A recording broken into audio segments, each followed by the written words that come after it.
Chapter 5: The Blood-Soaked Operation.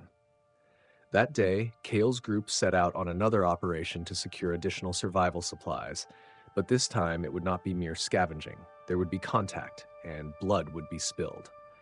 The raid began before dawn had a chance to arrive, while the sky above Hive City still hung suspended between two layers of dull gray and dark crimson smoke, and the ground below remained damp with old blood that had not yet dried from the days before.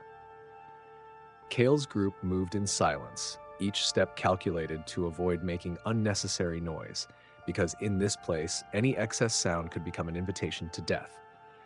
Their target was an abandoned food depot in the lower levels of the residential sector, a place that had once housed working-class families before the orcs swept through like a green storm, slaughtering everything that failed to flee in time.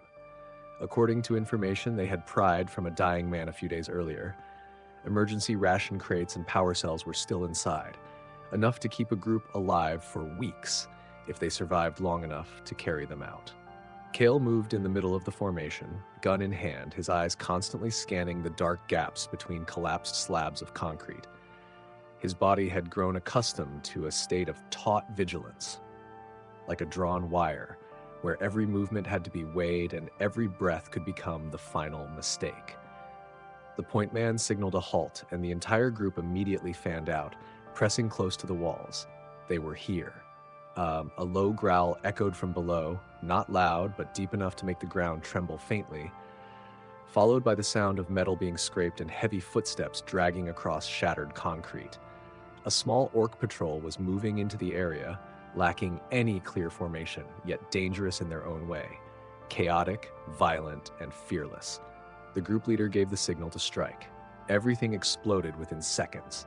Gunfire erupted, muzzle flashes flared in the confined space, and screams merged into a dense mass of chaos. Kael dropped an orc charging straight at him, the round punching through its eye socket, but before he could even draw another breath, another creature leapt down from above, smashing into the ground hard enough to send dust and debris billowing into the air. They retreated by instinct, falling back into a narrower corridor where the orc's numerical advantage was constrained. It was in that very moment that the plan began to unravel. A scream rang out from behind. Kael turned and saw the teenager at the rear of the group, the child who had joined them only days earlier, stumbling as he tried to scramble over a heap of twisted metal. An orc seized the opportunity, bellowed, and charged. That moment stretched into eternity. Kael knew that if he turned back to pull the boy up, the entire group would be trapped. He also knew that if he did nothing, the boy would die. Instead of stopping, Kael surged forward. He grabbed the boy by the shoulder and shoved him hard ahead. For a split second, hope flared in the boy's eyes, but just as quickly he understood the truth.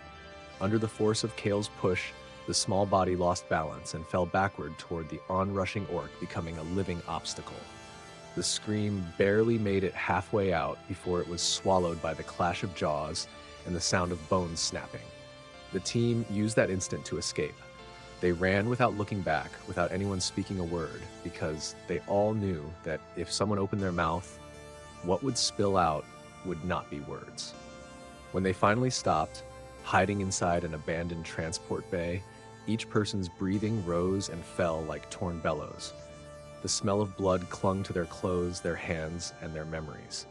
Kael sank down, his back against the ice-cold metal wall, his hands still clenched around his gun until his knuckles were white. There was only a hollow space opening in his chest. That night, as the others slipped one by one into restless, fractured sleep, Kael remained sitting there, eyes wide open, staring at the warped metal ceiling above. The image of the teenager's eyes replayed again and again, not screaming, not accusing, only wide with the realization that he had been chosen as the sacrifice. Kael felt no regret. That frightened him more than anything else, because instead of pain, what rose within him was a cold, clear, undeniable thought. If he hadn't done it, the one left behind would have been him. And in this rotting world where rules had long since died, Kael began to understand a brutal truth. To survive, one does not need to become the strongest monster. One only needs to become the one willing to do what others cannot.